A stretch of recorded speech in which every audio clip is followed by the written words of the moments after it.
உங்க லைஃப்ல யாருக்கிட்டயுமே சொல்ல முடியாத விஷயங்கள் அப்படின்னு ஏதாவது இருக்கா? கண்டிப்பா இருக்கும் தானே! எல்லாருக்குமே இருக்கும். ஒருவேளை நீங்க அந்த விஷயத்தெல்லாம் எங்ககிட்ட சொல்லுங்க.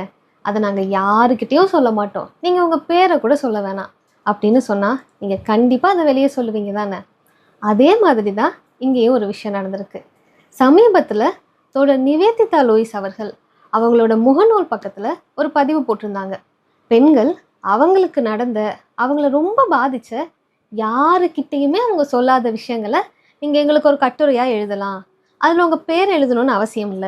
நாங்க ஒரு கூகுள் டிரைவ் லிங்க் குடுத்துருவோம். உங்க கட்டுரைய நீங்க அதுல போட்டுருங்க. உங்க மெயில் ஐடி கூட எங்களுக்கு தெரியாது அப்படின்னு சொல்லியிருந்தாங்க. 47 பேர் தனக்கு நடந்த பிரச்சனைகள் எல்லாம் பத்தி கட்டுரைகளா எழுதியிருக்காங்க. அதுல 45 பேர் பெண்கள், 2 பேர் குயர் தோழர்கள். இந்த 47 பேருமே பெரும்பான்மையா எதை பத்தி எழுதியிருக்காங்கன்னா, அவங்களுக்கு சின்ன வயசுல நடந்த சைல்டு அபியூஸ் பத்தி தான் எழுதியிருந்தாங்க.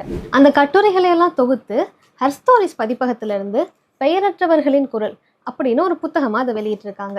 இதுல 2 தோழர்கள் மட்டும் அவங்க விருப்பத்தோடைய அவங்க பெயர் போட்டு அவங்களுக்கு நடந்த விஷயங்கள் பத்தி எல்லாம் எழுதியிருக்காங்க.